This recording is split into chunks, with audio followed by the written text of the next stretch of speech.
Ella juraba que su amiga era inocente, pero los mensajes sobre los besos furtivos en su lugar de trabajo contaban otra historia. Así que esperé, paciente, mientras tejía mi venganza. Cuando presioné enviar y cada prueba llegó a su jefe, a su esposo y a recursos humanos, ellas perdieron todo, y yo gané mi paz. Me llamo Martín Quiroga, tengo 32 años, y hasta hace 3 semanas creía tener mi vida bajo control. Me dedico al estudio de plantas medicinales en lugares que la mayoría no sabría ni ubicar en un mapa, cordilleras remotas, valles olvidados donde comunidades indígenas aún utilizan remedios botánicos que datan de generaciones. No es un trabajo glamuroso, paso meses analizando estructuras de hojas y compuestos alcaloides mientras me devoran los mosquitos. Pero es mi vocación, mi espacio, mi calma. Mi esposa, Valeria, se mueve en un mundo muy distinto. Es creadora de perfumes, no de los que se venden en centros comerciales, sino de esos que cuestan más que mi presupuesto mensual de investigación. Trabaja como compositora de acordes en una casa de fragancias exclusiva. Ella construye aromas como yo analizo genomas, capa por capa, nota por nota. Nos conocimos hace 7 años, en una recaudación de fondos para un jardín botánico. Ella estaba buscando flores exóticas para sus extractos, yo presentaba una ponencia sobre orquídeas colombianas. Se quedó después del evento, haciéndome preguntas sobre especies de altura y compuestos aromáticos. Hablamos tanto que el personal de seguridad tuvo que pedirnos que nos retiráramos. Nuestra casa en Burlington es una antigua residencia victoriana restaurada, con vigas expuestas y pisos de madera original. Lo que me convenció de comprarla fue el invernadero adosado, antes pertenecía a un profesor de horticultura, y hoy alberga mis muestras recolectadas en campo. Valeria transformó la tercera habitación en su laboratorio de fragancias. En los días buenos, el aire se impregna de una mezcla inconfundible entre sus creaciones y mis enredaderas en flor. Todo marchaba bien, hasta que Camila apareció en nuestras vidas hace 8 meses. Tiene 28 años y trabaja como conservadora de libros antiguos en la biblioteca universitaria.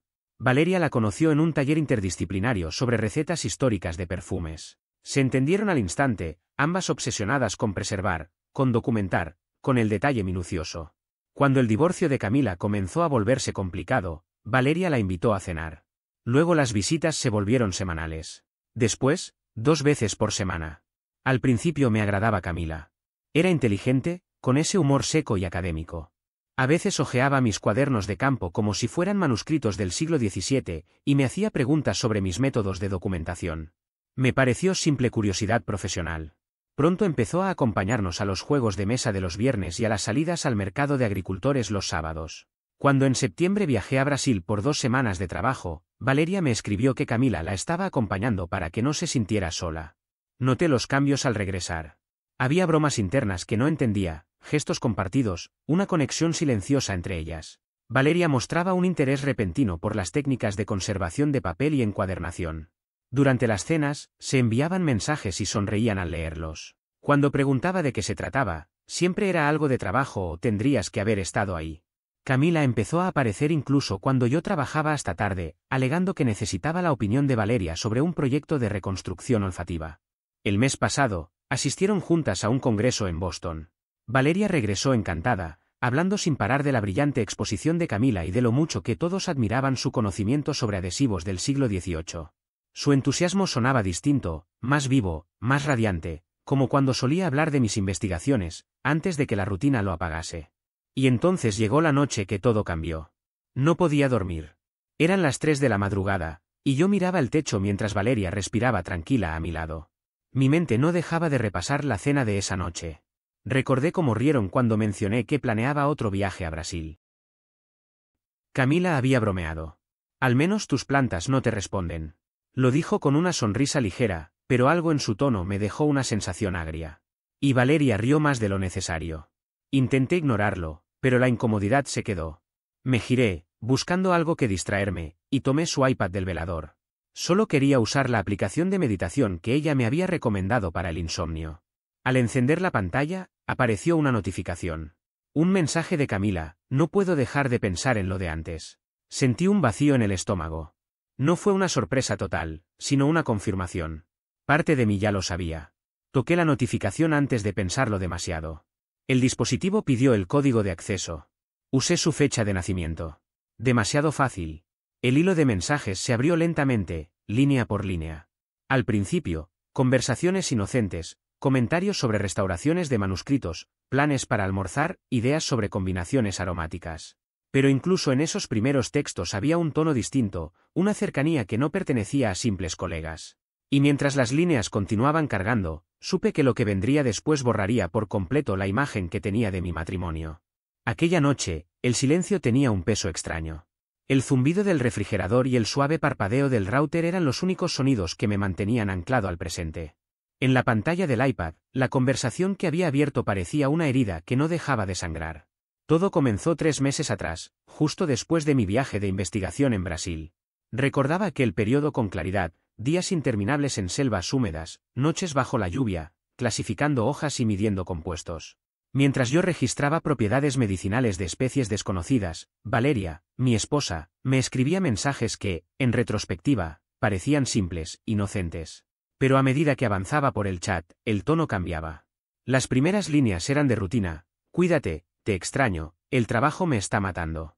Luego, sin transición aparente, las palabras se volvieron íntimas. Te extraño ya. Anoche fue increíble. No puedo esperar a que él vuelva a viajar. Me quedé mirando esa frase durante minutos. No hacía falta interpretación. Era lo que era. La traición en su forma más clara. Seguí leyendo con una calma que no sentía. Mis manos estaban firmes, pero dentro de mí algo se partía en silencio. Entonces apareció una foto, enviada hacía apenas 2 semanas. El archivo mostraba la fecha y la hora, 11 de la noche. La misma noche en que Valeria me había dicho que estaba en el laboratorio enfrentando una emergencia con una fórmula corrompida. La imagen estaba algo borrosa, pero suficiente para entenderlo todo: ella y Camila, abrazadas, besándose entre los estantes de la biblioteca del instituto, rodeadas de libros centenarios y documentos que debían conservarse intactos. Ese lugar, donde el conocimiento debía preservarse, había sido testigo de su secreto. La ironía dolía. Me quedé inmóvil en la oscuridad del dormitorio. La única luz provenía de la pantalla. Valeria dormía a mi lado, respirando con tranquilidad, como si nada en el mundo pudiera perturbarla. Murmuró algo entre sueños, y en ese instante sentí un vacío absoluto. Había pasado años creyendo en nosotros, sin imaginar que el enemigo dormía a escasos centímetros. Comencé a revisar los mensajes uno por uno, con la precisión de quien analiza un espécimen nuevo. Llevaba años entrenando la paciencia para observar, registrar y entender patrones en la naturaleza. Ahora esa misma habilidad se aplicaba a un terreno mucho más cruel, el de la mentira humana. 15 de septiembre. Primer beso. Así empezó todo, durante mi viaje. 3 de octubre. El invernadero es perfecto cuando él está en la universidad. Las enredaderas hacen que todo sea privado. 17 de octubre. Le dije que tenía una reunión con un proveedor. 3 horas de libertad. 2 de noviembre. Tomás presentó los papeles del divorcio hoy. Cuando sea oficial, podremos dejar de escondernos. Leí esas fechas como si fueran coordenadas de un mapa. Cada mensaje era una marca, una evidencia, un hilo más en una red cuidadosamente tejida. Y luego vino la confesión que terminó de destruir cualquier resto de duda. Camila escribió: he querido esto desde el momento en que nos conocimos. Valeria respondió: Martín es dulce, pero ingenuo. Nota hasta la sombra más pequeña en sus plantas, pero no ve nada en las personas. En ese momento dejé de sentir rabia. Lo que vino después fue una especie de claridad.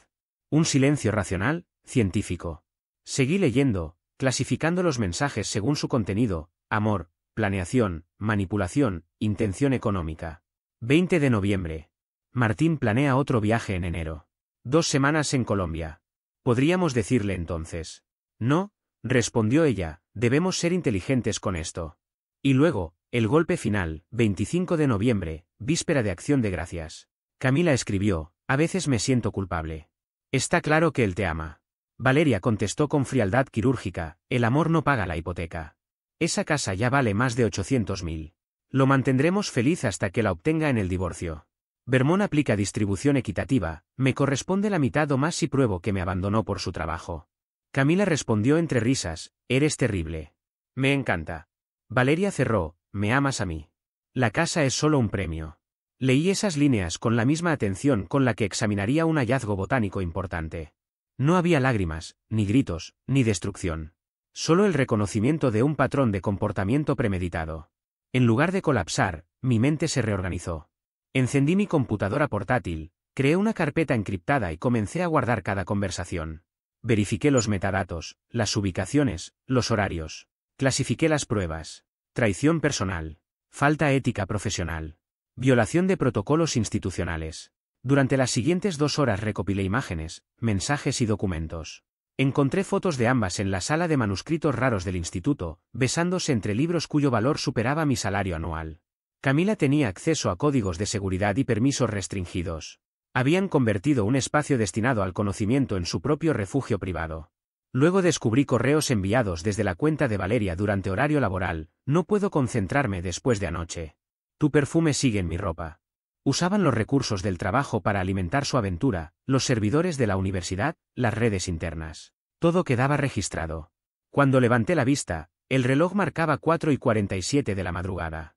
No había dormido, pero me sentía extrañamente lúcido. Respaldé toda la información en 3 servicios distintos de almacenamiento en la nube, organizando los archivos por tipo de violación, moral, profesional y legal. Entonces decidí ir un paso más allá. Busqué al esposo de Camila.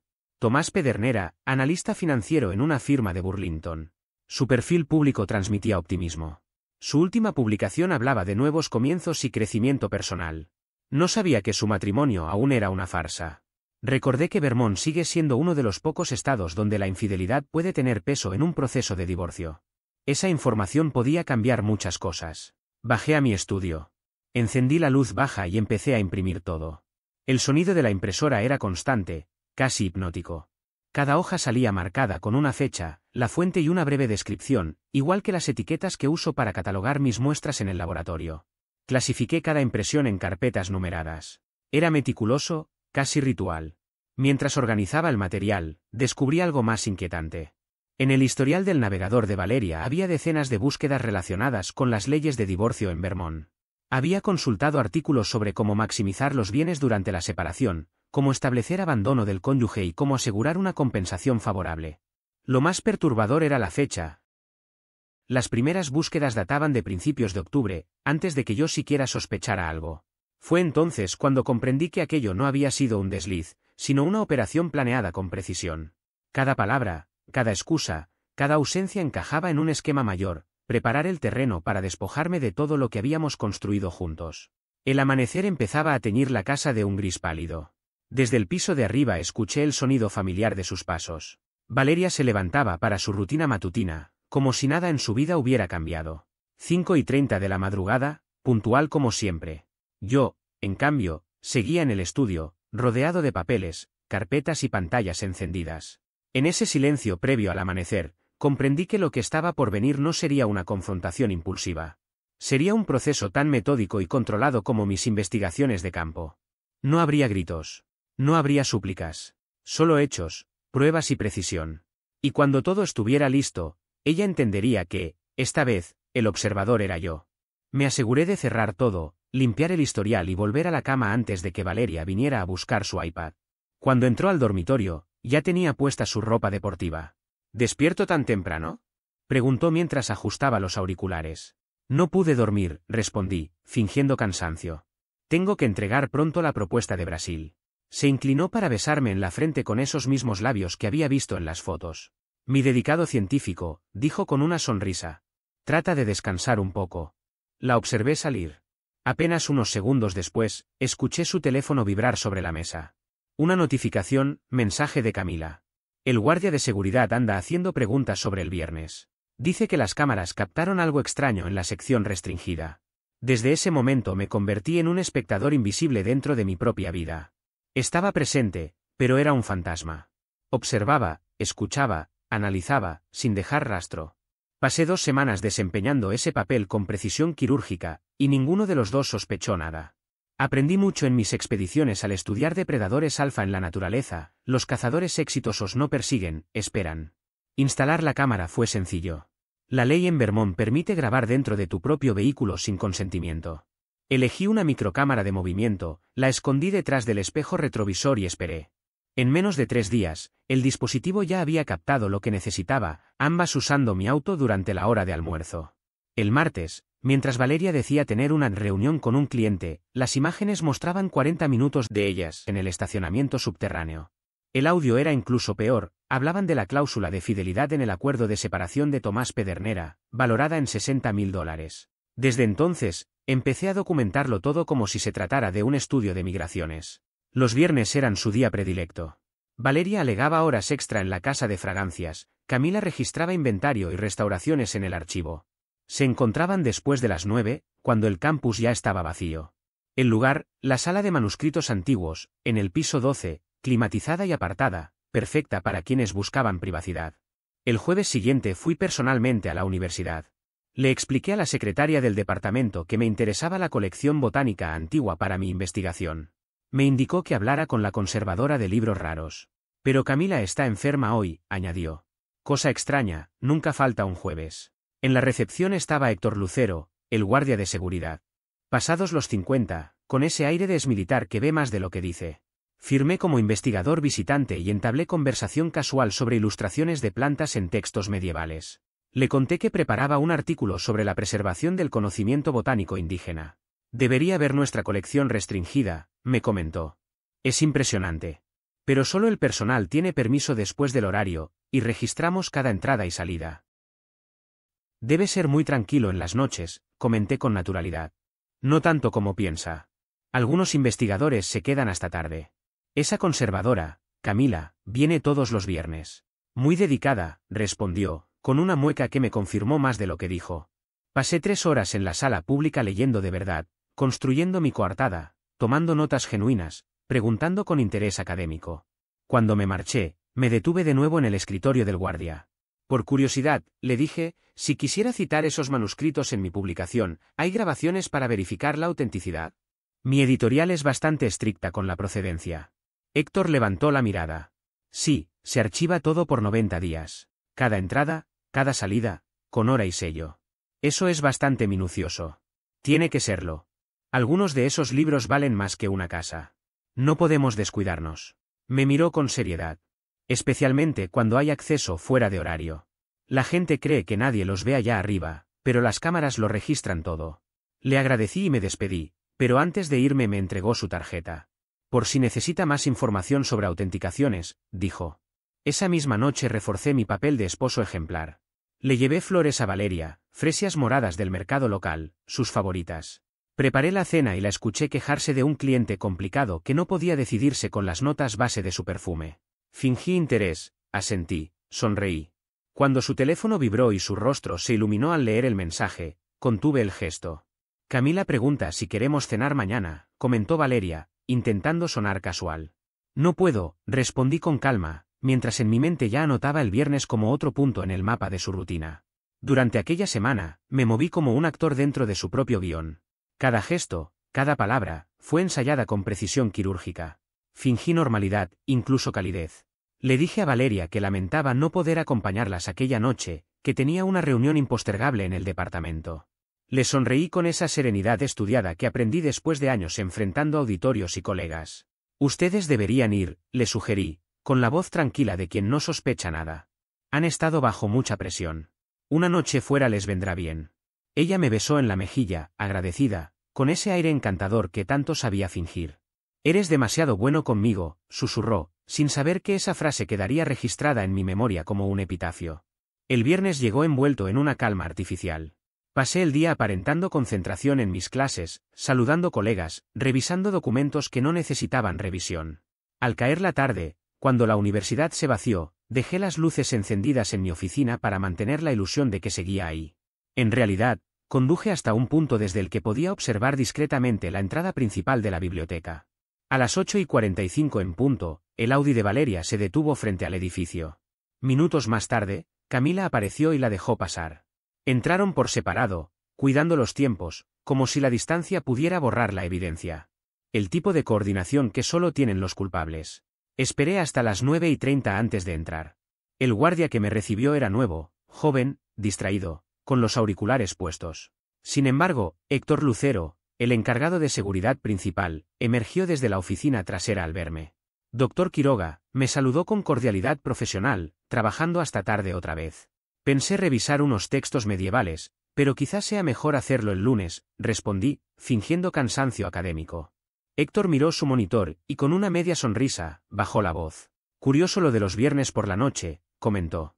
Nuestra conservadora es muy meticulosa con su inventario, siempre revisando la misma sección, a la misma hora. Piso 12, colección restringida, sala climatizada.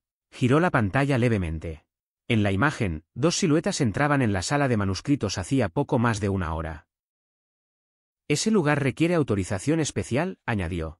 Pero, entre nosotros, no creo que estén revisando códices antiguos ahí arriba.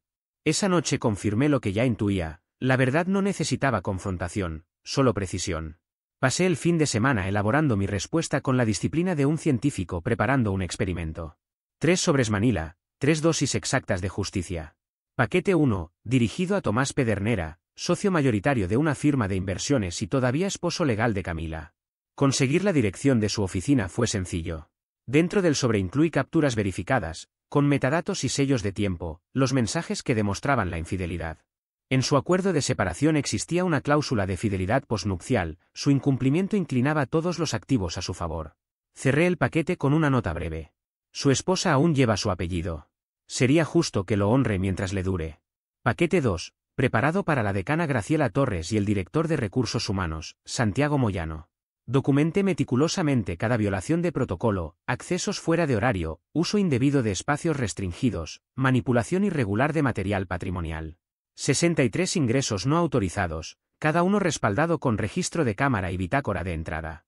Las capturas de conversación mostraban a Valeria y Camila refiriéndose a la sala de manuscritos como su laboratorio privado. Héctor, sin darse cuenta, me había brindado la llave maestra. El sábado, volví a la universidad bajo el pretexto de continuar una investigación. Me mostró con orgullo cómo funcionaba el sistema de registro.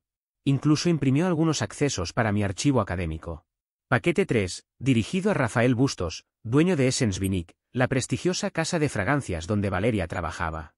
Incluí correos corporativos enviados en horario laboral, con adjuntos que revelaban el uso de fórmulas patentadas compartidas con Camila. En uno de ellos, Valeria escribía: «Te encantaría este acorde, me recuerda a tu piel». No hacía falta mencionar espionaje industrial. Bastaba con dejar que las pruebas hablaran. Rafael era un hombre que protegía su propiedad intelectual con más celo que a su propia familia. Esa misma noche añadí un detalle final, un correo anónimo a Berkshire Insurance Group, la aseguradora que protegía las colecciones raras de la universidad.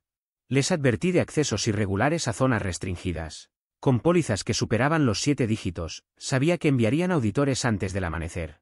El lunes amaneció gris, con una llovizna persistente que hacía vibrar los ventanales. Valeria se quejaba del clima mientras preparaba café. «Tal vez trabaje desde casa», dijo. «Las rutas estarán despejadas al mediodía», le respondí con calma. «Además, tu laboratorio está mucho mejor equipado que nuestro comedor». «Supongo que sí», dijo, suspirando. «Esta semana lanzamos la nueva línea de invierno. Entonces será una gran semana para ambos», le sonreí. «Hoy presentaré el informe completo del proyecto Brasil». Me besó en la frente y salió a las 7:45. Esperé a que su auto desapareciera al doblar la esquina y comencé el último movimiento del plan.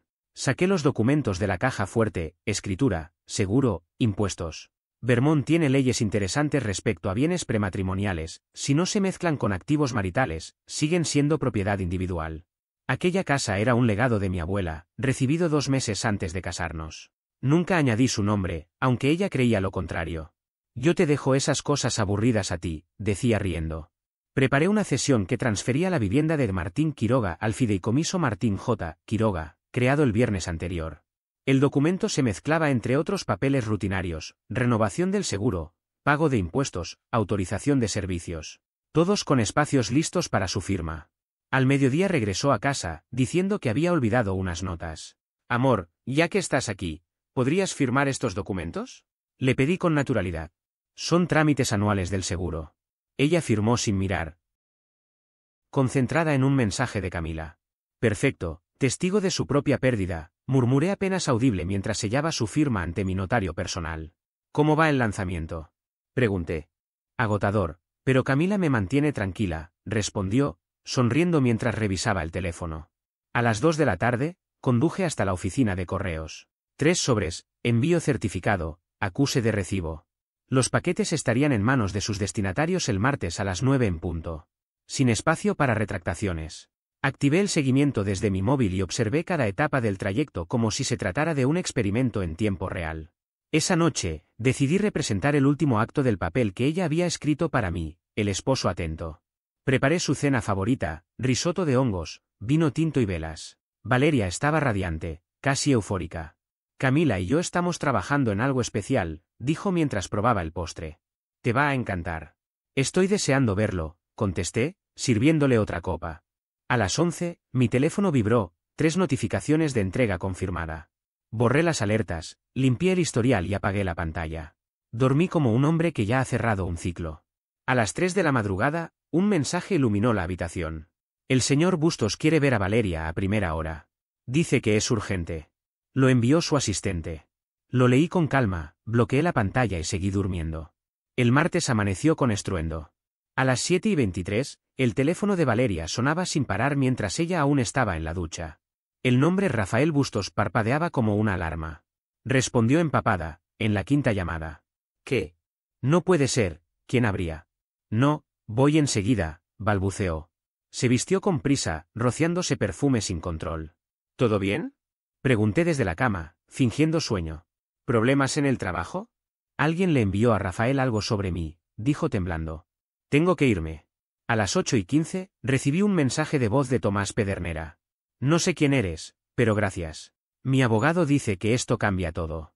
Esa infiel no verá un centavo. A las 8:47, el mensaje que cerró el círculo. Rafael tiene mis correos con Camila. A las 9:02 de la mañana, mi teléfono comenzó a vibrar. Era la línea principal de la universidad. Llamaron una vez, luego otra, y en el tercer intento decidí contestar. Doctor Quiroga, habla Graciela Torres, decana de Ciencias de la Biblioteca, dijo una voz firme al otro lado.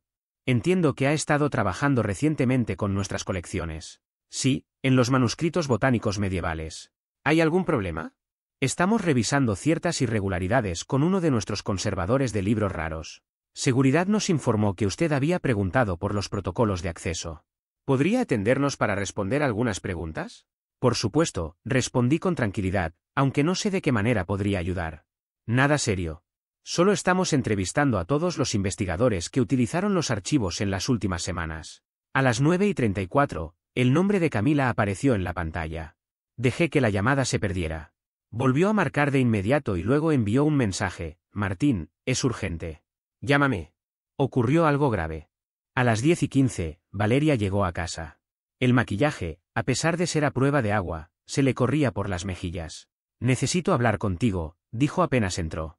Dejé mi taza de café sobre la mesa y adopté el papel del esposo preocupado. ¿Qué pasó? Alguien envió a Rafael correos privados entre Camila y yo, mensajes personales, e incluso fórmulas que le compartí. Ahora cree que estaba filtrando secretos industriales. Se dejó caer en el sofá, temblando. Me dio 2 opciones, renunciar en silencio o enfrentará una demanda. ¿Por qué motivo? Pregunté. Por espionaje industrial y violación de contrato. Esas fórmulas eran propiedad de la empresa. Solo quería compartir mi trabajo con alguien que lo entendiera. Mi teléfono volvió a vibrar. Era Camila otra vez. Al mismo tiempo, sonó el de Valeria. Lo leyó, y su rostro se desmoronó aún más. La universidad me suspendió. Descubrieron que estuve usando mis códigos de acceso después del horario permitido. Dicen que el seguro está investigando. Se cubrió el rostro con las manos. Dios, ¿quién haría algo así? No lo sé, contesté, observando cómo su llanto arruinaba el resto del maquillaje. ¿Alguien que los odie? Entonces me miró, con una chispa de sospecha. Tú estabas en la universidad el viernes por la noche, por esa reunión de tu departamento, dijo en voz baja. Pero saliste tarde. ¿Y qué insinúas? Pregunté con un tono que dejaba entrever incredulidad. ¿Que fui yo quien saboteó todo? Antes de que respondiera, su teléfono volvió a sonar. Respondió sin pensar, en alta voz. Era Tomás Pedernera, el esposo de Camila. ¿Esta es la amante? Dijo con una risa cortante. La misma que dormía con mi mujer mientras yo pagaba sus honorarios legales. Gracias a su pequeño romance, me quedo con todo, la casa, las inversiones, todo. Espero que haya valido la pena. Colgó. Valeria se quedó mirando el teléfono, como si fuera una bomba a punto de estallar. Él lo sabe, susurró. Todos lo saben. Para el mediodía, la universidad había iniciado una investigación formal. A las 2, Camila fue despedida por mala conducta profesional. El seguro encontró indicios suficientes para considerar cargos criminales, algunos manuscritos raros habían sufrido daños leves, restos de grasa en las páginas, pequeñas rasgaduras. Nada faltaba, pero era evidencia de un manejo inadecuado. Valeria pasó toda la tarde llamando a abogados. Desde mi despacho oí fragmentos: difamación, violación de privacidad, encuentren al responsable. A las 4, se asomó a mi oficina. Entró con un aire demasiado sereno. Y el peligro, lo sabía, suele disfrazarse de calma. Necesito saber algo, dijo. ¿Tú hiciste esto? La miré directamente.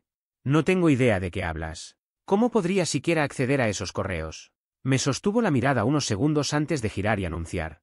Voy a quedarme con mi hermana unos días. Necesito pensar. Subió las escaleras, pero a mitad de camino se detuvo. Murmuró algo para sí misma, como si recordara algo. Bajó lentamente. Los documentos que firmé ayer durante el almuerzo, dijo con voz temblorosa. ¿Dónde están? Me recosté en el asiento, tranquilo. En el archivo, junto a mis notas. Enséñamelos. Abrí el cajón, saqué la carpeta y se la pasé. Hojeó hasta encontrar el papel. Lo leyó 2 veces. Esto es una cesión de propiedad. Mi firma está aquí. ¿Transferí la casa? Así es, contesté sin alterarme. Pero nunca fue tuya. La heredé antes de casarnos. Lo único que hiciste fue firmar un documento que confirma ese hecho. El silencio pesó entre nosotros como una losa. Finalmente, ella soltó una carcajada amarga. Lo sabías todo este tiempo. Saqué mi teléfono y le mostré una captura impresa, un mensaje de Camila a Valeria, fechado el 25 de noviembre. Lo mantendremos contento hasta que consigamos la casa. Descubrí todo hace 3 semanas, le dije. Mientras usabas tu aplicación de meditación para ayudarme con el insomnio, también planeabas vaciarme la cuenta. No era así, murmuró. Los historiales del navegador dicen otra cosa, la interrumpí. Búsquedas sobre leyes de divorcio en Vermont, estrategias de división de bienes, como declarar abandono conyugal. Planeabas el golpe, y Camila te ayudaba. Valeria se dejó caer en la silla frente a mí, la misma donde solía escucharme hablar de mis investigaciones, cuando aún fingía interés. Destruiste nuestras vidas, susurró. Yo solo revelé la verdad. Fueron ustedes quienes eligieron traicionar. A mí, a sus empleadores, al marido de Camila, y a la universidad que confiaba en ustedes. Ella se cubrió el rostro. Van a arruinarme. Rafael me va a poner en la lista negra. Las acciones tienen consecuencias, respondí sin levantar la voz. Eres un maldito frío. ¿Alguna vez me amaste? Amé la versión de ti que fingías ser, dije. La que construías como una de tus fragancias, perfecta en la superficie, pero artificial por dentro. Se levantó, caminó hacia la puerta, antes de salir, preguntó. ¿Qué va a pasar ahora? Ya inicié el proceso de divorcio. Motivos, adulterio y violación de confianza. Tus mensajes son pruebas. Tomás testificará sobre el matrimonio de Camila. La universidad confirmará las faltas. Obtendrás lo mínimo permitido por ley. ¿Y a dónde se supone que vaya? A casa de tu hermana, o a la de Camila, si todavía te quiere. Aunque dudo que su ex le haya dejado el apartamento. Puedes volver a Ohio. Sinceramente, no me importa. 3 días después se marchó. Se llevó su ropa y su pequeño laboratorio de perfumes. Nada más. El divorcio fue rápido.